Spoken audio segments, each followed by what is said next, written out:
Welcome back, students. In my previous video, I have told you all what is motion and what are the various types of the motion. I have also told you about the definition of the motion. Now we are going to talk about how can we describe what is motion.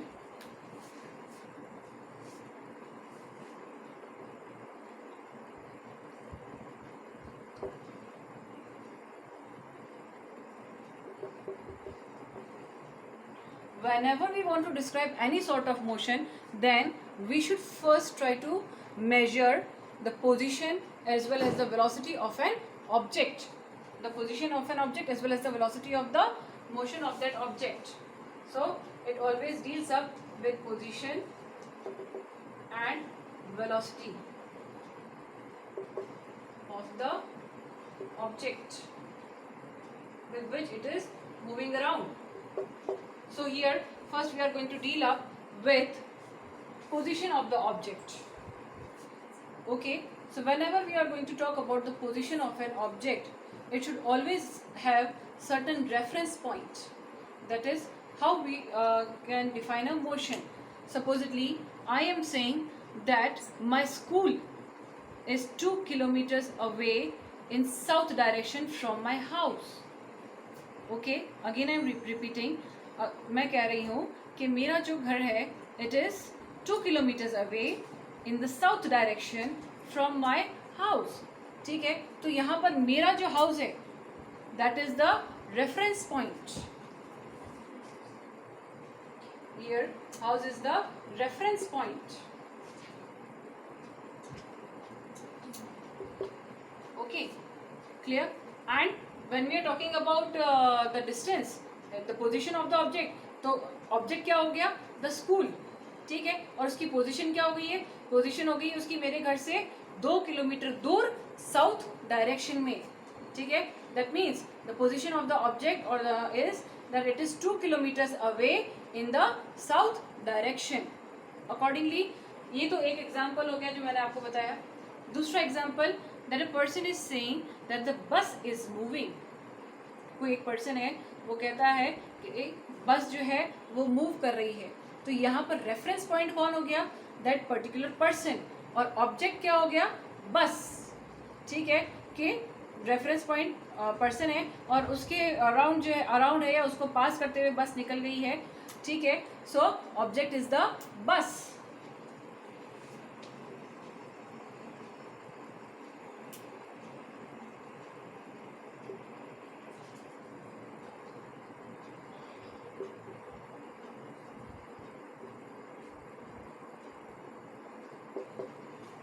Okay, so what is the reference point? Again अगर हम जैसे reference point की ही बात करें तो बहुत सारे examples हैं. So we can go ahead and you can very well know what are the various examples. So when we are going to define a reference point, how will you define a reference point? A reference point is, it is a fixed point और an or a fixed object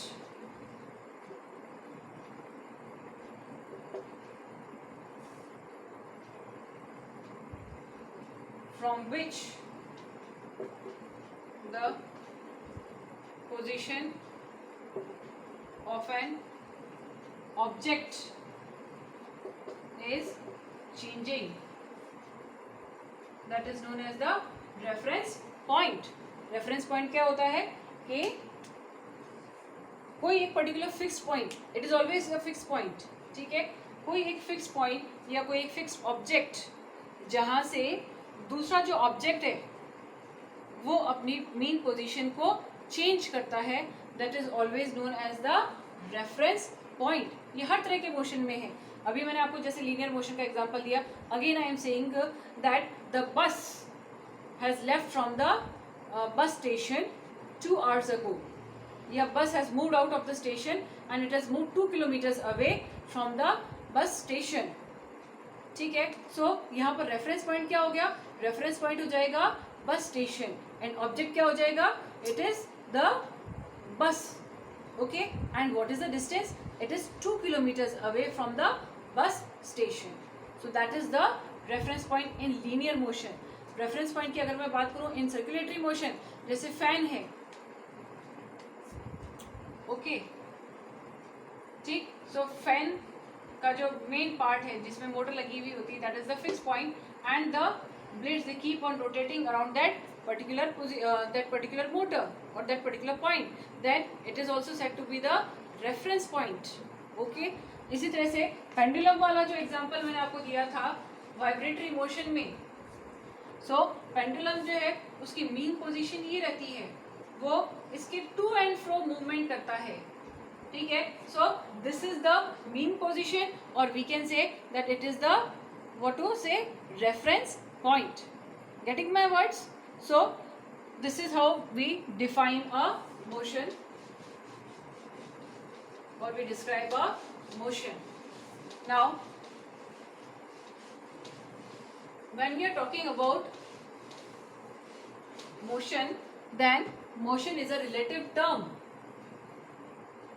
motion is a relative term।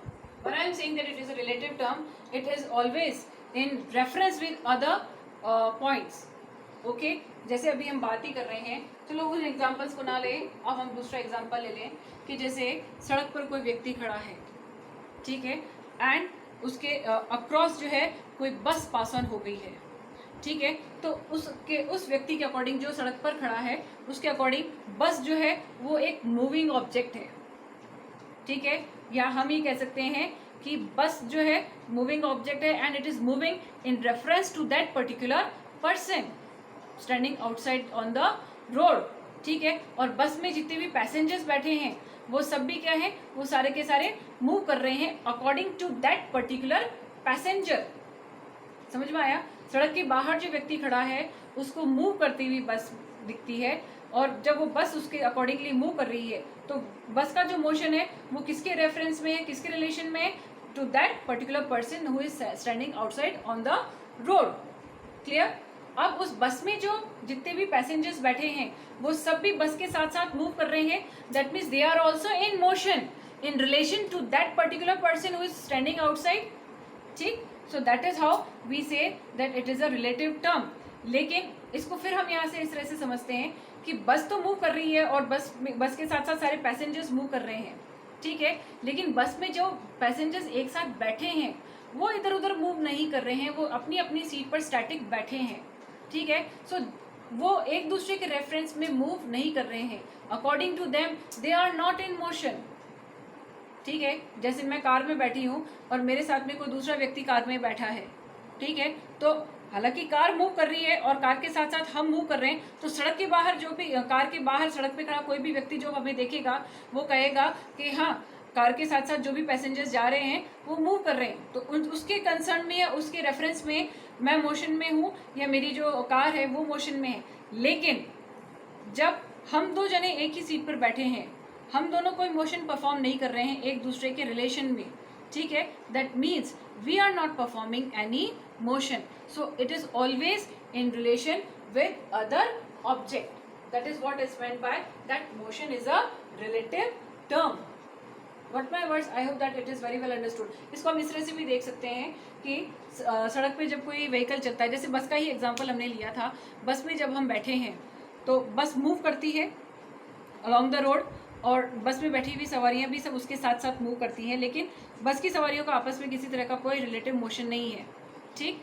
बस move कर रही है और बाहर के जो objects हैं, जैसे बाहर बहुत सारे हमें ट्रीज दिखाई देते हैं, इस तरह के जो है इमूवेबल ऑब्जेक्ट्स हैं, जैसे पहाड़ हैं, पेड़ हैं, इस तरह की जो भी ऑब्जेक्ट्स हैं वो हमें नज़र आते हैं, ठीक है, but they are in their particular fix position. लेकिन जब बस मूव कर रही होती है तो हमें वो ऑब्जेक्ट जो है पीछे छूटते हुए से नज़र आते हैं, वो पीछे की तरफ मूव करते हुए से नज़र आते हैं, तो हमारे अकॉर्डिंग वो ऑब्जेक्ट्स जो है पीछे मूव कर रहे हैं, ठीक है, जबकि मोशन में कौन है, बस और बस के अंदर बैठे हुए passengers. Getting my words? So this is a relative term. हमारे अकॉर्डिंग, क्योंकि हम चुपचाप बस में बैठे हैं, हम कोई मोशन परफॉर्म नहीं कर रहे हैं, इसलिए हमारे को बस के बाहर जो भी ऑब्जेक्ट मूव करता हुआ नजर आ रहा है वो ऐसा लगता है कि वो मूव कर रहे हैं। Getting my words? So this is what is meant by the term relative motion. Got it? Now again we are going to talk about the linear motion. What is linear motion? And according to that also we are going to describe what is distance and what is displacement.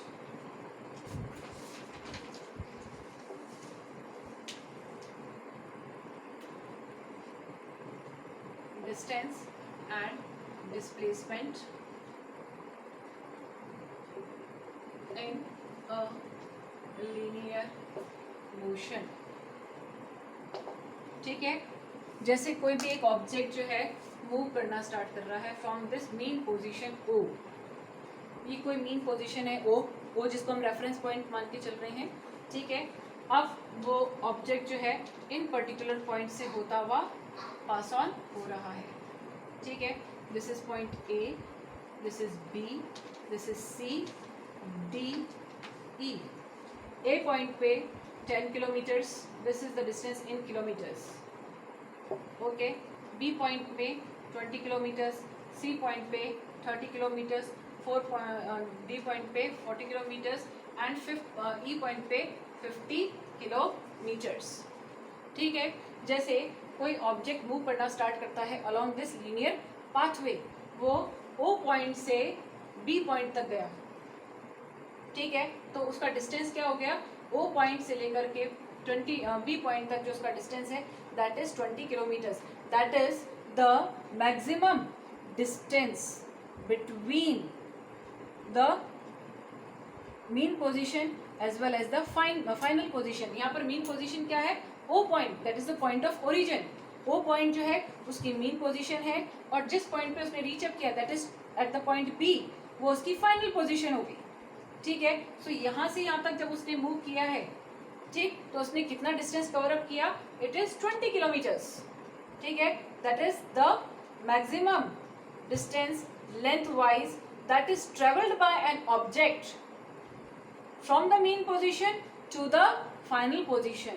That is known as the distance. That is the definition of the distance. Again देखते हैं कि object ने move करना start किया O position से और उसने move किया है E पोजीशन तक. ठीक है, मूव किया है उसने E पोजीशन तक, तो उसका डिस्टेंस भी कितना हो जाएगा? 50 किलोमीटर्स. क्यों? यहाँ से यहाँ तक का जो डिस्टेंस है वो क्या है?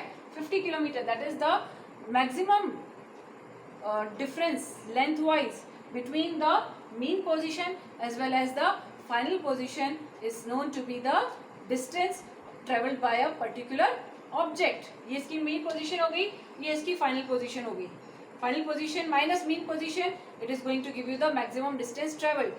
फाइनल पोजीशन है इसकी 50 किलोमीटर्स और मीन पोजीशन है इसकी 0 किलोमीटर्स. ठीक है, तो final minus mean, 50 minus 0, it is going to give you 50 kilometres. So that is the total distance traveled by an object from point O to point E. Got my words? ठीक. Now what is displacement then? ठीक.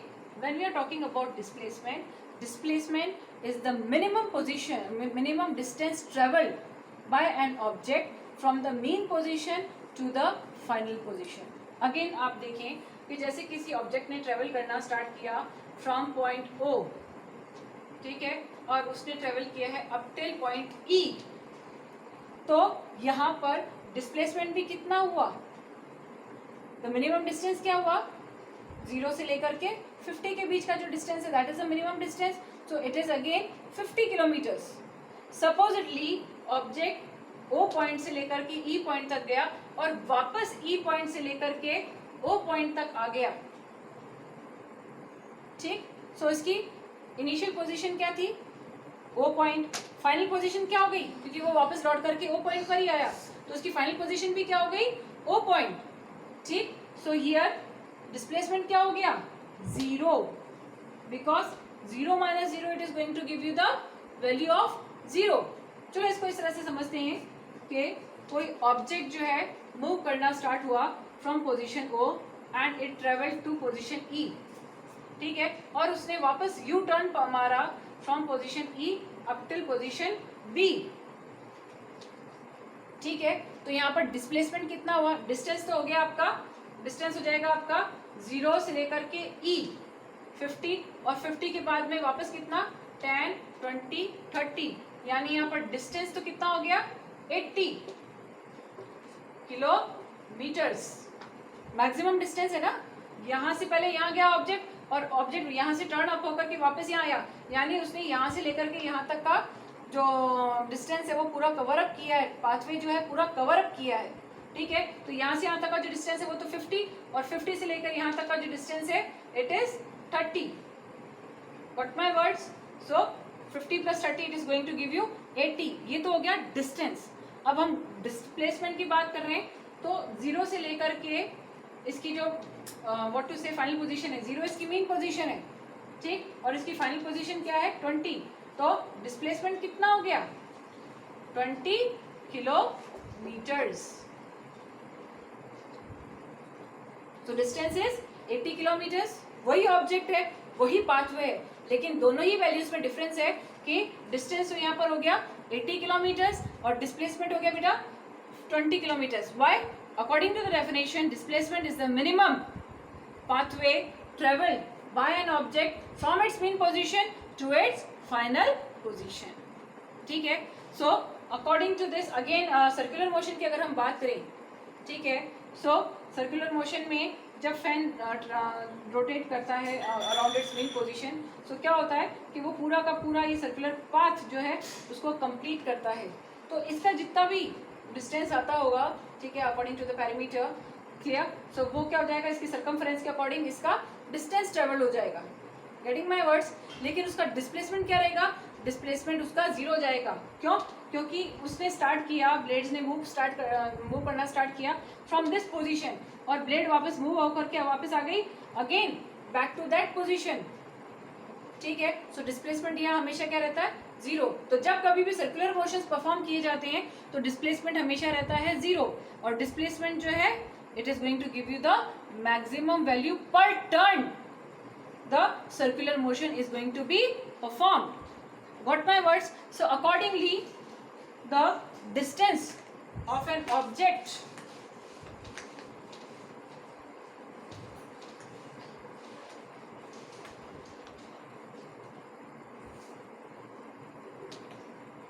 distance of an object is greater than or equal to the displacement of the object. Displacement of the object, ये बात मैंने अभी आपको justify कर दी थी। कैसे? कि अगर O पॉइंट से स्टार्ट हुआ और 50 पॉइंट पर जाकर के ऑब्जेक्ट रुक गया, ठीक, तो यहाँ पर क्या हो जाएगा कि डिस्टेंस और डिस्प्लेसमेंट दोनों सेम हो गए। तो ये तो बात यहाँ पर आ गई, ठीक है। और अगर 50 से वापस यू टर्न मार करके ऑब्जेक्ट जो है 20 पर आया, ठीक है, तो यहाँ पर डिस्टेंस कितना हो जाएगा 80 किलोमीटर्स, जैसे भी अभी मैंने आपको पहले एग्जांपल में बताया, और डिस्प्लेसमेंट कितना रह जाएगा 20 किलोमीटर्स। तो डिस्टेंस जो है या तो it is always equal, it can be either equal to the displacement और it can be greater than the displacement. ठीक है, सेकेंड जो है डिस्टेंस की characteristic, that distance can never be 0 in a particular motion. Distance जो है कभी भी 0 वैल्यू नहीं दे देगा। रीजन क्या है इसके पीछे? दैट जब कभी भी कोई पर्टिकुलर ऑब्जेक्ट कोई मोशन परफॉर्म करता है, ठीक है, so it always includes change in the position. So change in position चाहे वो कैसी भी हो, it is always going to include certain amount of change in the position, whether it is a centimeter, whether it is a millimeter, whatever it is, value चाहे कुछ भी हो, लेकिन वो 0 कभी भी नहीं होती है। So always keep this in point. Okay, so now we are going to talk about the rest of the chapter in our next videos. Thank you very much.